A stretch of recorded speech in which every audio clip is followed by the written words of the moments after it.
देखते हैं बेटा, चौथा जो है यानी औद्योगिक स्तर पर सूक्ष्म जीवों से जो उत्पाद बनाया जाता था, उसमें आज हम चौथा क्या पढ़ने जा रहे हैं, उत्प्रेरक के बारे में पढ़ने जा रहे हैं, एंजाइम के बारे में। देखो बताया जा रहा है कि कई एंजाइम जो होते हैं या कई उत्प्रेरक जो होते हैं जो व्यावसायिक रूप से औद्योगिक स्तर पर सूक्ष्म जीवों से बनाए जाते हैं। भाई जितना अभी जो भी आप लोगों ने पढ़ा है वह सब किससे बनाए जा रहे हैं, सूक्ष्म जीवों से। और कहाँ बनाए जा रहे हैं, औद्योगिक स्तर पर, व्यवसाय के लिए, यानी उससे व्यवसाय करने के लिए औद्योगिक स्तर पर बनाए जाते हैं। और मैंने बताया भी था कि औद्योगिक स्तर पर बनाने के लिए क्या किण्वन कराया जाता है। और किण्वन किस में कराया जाता है, किण्वक में। किण्वक क्या होता है, बड़े बड़े जो बर्तन होते हैं जिसमें वो क्या किया जाता है, तैयार किया जाता है, उसको क्या कहते हैं, किण्वक कहते हैं। तो यही बताया जा रहा है कि ये प्रेरक जो है ना, औद्योगिक स्तर पे सूक्ष्म जीवों को मिलाकर क्या किया जाता है, कुछ एंजाइम को तैयार किया जाता है। उसमें से कुछ एंजाइमों को हम क्या करते हैं, देखते हैं। पहला है लाइपेज। लाइपेज किससे बनाया जाता है, तो देखो लाइपेज को बनाने के लिए बेटा इसमें जो है किस सूक्ष्म जीव का प्रयोग किया जाता है इसको बनाने के लिए। लाइपेज एक प्रकार क्या है, एंजाइम, क्या है, उत्प्रेरक। और इस उत्प्रेरक का निर्माण किससे किया जाता है, तो एक सूक्ष्म जीव से किया जाता है। वह सूक्ष्म जीव कौन होता है, तो कैंडिडा लिपोलाइटिका होता है। यह एक प्रकार का क्या होता है, कवक होता है। यानी जिस सूक्ष्म जीव को प्रयोग करके ये लाइपेज बनाया जाता है उस सूक्ष्म जीव का नाम क्या होता है, कैंडिडा लिपोलाइटिका। और ये क्या होता है, ये सूक्ष्म जीव क्या होता है, कवक होता है, ठीक है ना। अब इससे बनाया क्या जाता है बेटा, हम इस उत्प्रेरक का जो है किस लिए बनाते हैं, तो देखो खास तौर से इसका उपयोग जो होता है लाइपेज का औद्योगिक स्तर पे किया जाता है। और औद्योगिक स्तर पे क्या बनाने के लिए किया जाता है, तो डिटर्जेंट बनाने किया जाता है। देखते हो ना कि जो कपड़े में दाग धब्बे जो होते हैं ना, नहीं होता है सर्फ एक्सल, दाग धब्बे क्या करता है, पूरा खत्म करता है ना, आप लोगों ने सुना होगा। तो सेम वही प्रक्रिया ये क्या है, डिटर्जेंट है।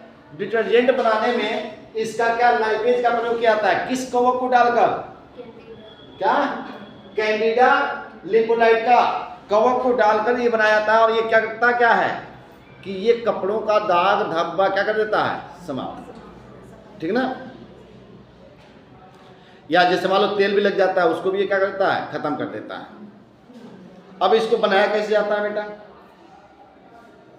तो अभी मैंने बताया कि जो बड़े उद्योग स्तर होते हैं उसमें क्या होता है, किण्वन कराया जाता है। किण्वन में किण्वक के माध्यम से क्या किया जाता है, किसी किण्वक में पोषणी माध्यम को डाला जाता है। इन्हें बनाने के लिए क्या किया जाएगा, हम किसको डालेंगे, अरे मान लो जैसे ये कि किसी उद्योग धंधे का ये क्या है, ये बड़ा सा किण्वक है, क्या है, किण्वक। इसी किण्वक के अंदर क्या करेंगे, जब हम पोषणी माध्यम को डालेंगे, पहले ये मान लेते हैं कोई किण्वक है, यानी बड़े बर्तन जो होते हैं वो क्या कहलाते हैं, जिस बर्तन में इनको तैयार किया जाता है उस बर्तन को क्या कहता है, किण्वक। और इसमें आप क्या किए, पोषणी माध्यम को क्या कर दिए, डाल दिए। पोषणी माध्यम समझते हो ना, अरे जिनसे इन जो सूक्ष्म जीवों को पोषण मिलता हो, भोजन मिलता हो, उस पोषणी माध्यम को हम क्या कर देते हैं, इसके अंदर डाल देते हैं। अब मान लो जब पोषणी माध्यम डालेंगे तो क्या होगा, अब हमने लाया और यहाँ पे लाकर क्या कर दिया, पोषणी माध्यम को डाल दिया। जब पोषणी माध्यम पड़ेगा तो ये अपने संख्या को क्या करेंगे, वृद्धि करेंगे। और इसी कैंडिडा लिपोलाइटिका का जब वृद्धि होगा, इसकी संख्या बढ़ेगी, तो उससे हम क्या बनाएंगे, लाइपेज का निर्माण करेंगे, ठीक है ना। तो ये बात समझ में आ गई कि लाइपेज का निर्माण किससे किया जाता है, कैंडिडा लिपोलाइटिका से किया जाता है। इसको क्या किया जाता है, औद्योगिक स्तर पर किण्वक में पोषण माध्यम डालकर उसमें इनकी संख्या को क्या किया जाता है, वृद्धि कराया जाता है। और वृद्धि करा के और इसको क्या किया जाता है, बड़े पैमाने पर तैयार किया जाता है। अब इसका उपयोग कहाँ होता है? तो मैंने बताया कि इसका उपयोग डिटर्जेंट बनाने में किया जाता है। क्या बनाने में? डिटर्जेंट। यानी ये करता क्या है, जो कपड़े में तेल या कुछ और चीजों का दाग धब्बा अगर लग जाता है तो ये क्या करता है, ये उसे खत्म करने का कार्य करता है। ठीक है ना। दूसरा जो है, अब हम देखेंगे दूसरा क्या, पोर्टिएज। क्या है पोर्टिएज बेटा? तो पोर्टिएज किससे बनाया जाता है? पोर्टिएज जो है अब अपनी जीलस निगार से बनाया जाता है। ये भी क्या है, कल मैंने पढ़ाया था। अपने जीलस निगार क्या है? एक प्रकार का क्या होता है, कवक होता है। और इस कवक से क्या तैयार किया जाता है? पोर्टिएज। क्या तैयार किया जाता है? पोर्टिएज। और पोर्टिएज का जो है बेटा, इससे पोर्टिएज या पेक्टिनेज के नाम से भी जाना जाता है। इससे पोर्टिएज भी कह सकते हो या पेक्टिनेज भी कह सकते हो। क्या कह सकते हो? पेक्टिनेज। या इन दोनों में से कोई पूछेगा बात एक ही होगा, ये किसे दोनों बनते हैं? अपर जीलस नाइगर से बनते हैं। ठीक ना। इनका देखो, इसका प्रयोग जो है ना, फलों के रस की सफाई में किया जाता है। जो फल के रस होते हैं उनको क्लीन करने के लिए इसका क्या किया जाता है? पोर्टिएज का उपयोग किया जाता है। अब जैसे देखो, जैसे मान लो आप देखते हो ना कि फलों का रस जो है ना, उसमें पैकेट बंद डब्बों में आता है बेचने के लिए। जिससे आप लोग क्या पढ़ते हो? Mango juice. ठीक ना। ऐसे बहुत सारे, लीची का जूस आता है, संतरा का, अलग अलग क्या होते हैं, जूस आते हैं। तो जब फैक्ट्रियों में क्या किए जाते हैं, जैसे मान लो इसमें क्या किए, जूस बनाए जा रहे हैं, इसी को मान लेते हैं इसमें जूस तैयार किया जा रहा है। तो जब उस जूस को बनाया जाता है तो उस जूस में क्या होते हैं, रेसे आदि सब मिले होते हैं। तो उनको क्लीन करने के लिए, उन्हें साफ करने के लिए क्या किया जाता है, इसको इसमें लाकर क्या कर दिया जाता है, इसको लाकर इसमें डाल दिया जाता है। जब इसको आपने इसमें डाल दिया, अब इसको आपने क्या किया, इसमें डाल दिया, तो ये क्या करेगा, जो पोर्टिएज है इसके अंदर जो क्या होंगे, रेसे वगैरह होंगे, उन सबको क्या कर देता है, जैसे क्लीन कर देता है। क्या कर देता है? क्लीन कर देता है। यानी इसमें बताया गया, एक बार और सुन लो, मैंने यही बताया पोर्टिएज किससे बनाया जाता है, किससे बनाया जाता है, अपर जीलस नाइगर से बनाया जाता है।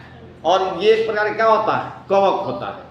और इसका उपयोग कहाँ होता है, तो उद्योग, जो उद्योग स्तर होते हैं, जहाँ बड़े पैमाने पर फलों से क्या बनाया जाता है, जूस निकाला जाता है, और उस जूस को पैकिंग करके क्या किया जाता है, व्यावसायिक रूप से मार्केट में बेचा जाता है। तो उस समय क्या होता है, जूस बनाया जाता है, तो उसमें बहुत सारे रेसे वगैरह क्या होते हैं, उस जूस में मिले होते हैं। जब हम क्या करते हैं, इस पोर्टिएज या पेक्टिनेज को क्या करते हैं, इसमें लाकर क्या कर देते हैं, डाल देते हैं, तो ये एंजाइम क्या करता है, जूस में जो रेसे होते हैं ना, जो जूस में क्या होते हैं, रेसे होते हैं, जिसमें पैक्टिन और प्रोटीन होता है, उसे ये क्या कर देता है, पैक्टिन और पोर्टिएज रेसों को क्या कर देता है, तोड़ कर खत्म कर देता है, जिससे वो क्या हो जाते हैं, साफ हो जाते हैं। ठीक है ना। इसका यही काम है। अब हम तीसरा देखते हैं, स्ट्रेप्टोकाइनेज। स्ट्रेप्टोकाइनेज क्या है बेटा, स्ट्रेप्टोकाइनेज जो है, स्ट्रेप्टोकोकस किससे प्राप्त होता है, स्ट्रेप्टोकोकस। ये क्या होता है, स्ट्रेप्टोकोकस बैक्टीरिया होता है। यानी बताया गया कि स्ट्रेप्टोकाइनेज जो है एक बैक्टीरिया से क्या किया जाता है, बनाया जाता है, जिस बैक्टीरिया का नाम क्या होता है, क्या नाम होता है, स्ट्रेप्टोकोकस नाम होता है। ये क्या होता है, बैक्टीरिया होता है। इसका उपयोग कहाँ होता है बेटा, जैसे मान लो जो ब्लड वाहिका है, जो इसमें जिन मार्ग से क्या होता है, ब्लड क्या होता है, दौड़ता है, अगर उस ब्लड में क्या होते हैं, कई लोगों के जो है ना ब्लड में ये जो वाहिका है ना, जो नसें हैं, इन नसों के अंदर ब्लड क्या हो जाते हैं, थक्का बन बन के जम जाते हैं। और जब जमते हैं तो ब्लड वहां से तेजी से क्या होता है, पास नहीं कर पाता है, तो वहां पे अपार पीड़ा होती है। तो इस जो उसमें थक्का बनता है, जो क्लोट बनता है, उसको क्या करता है, खत्म करने के लिए इसका क्या किया जाता है, स्ट्रेप्टोकाइनेस का प्रयोग किया जाता है। ठीक है ना।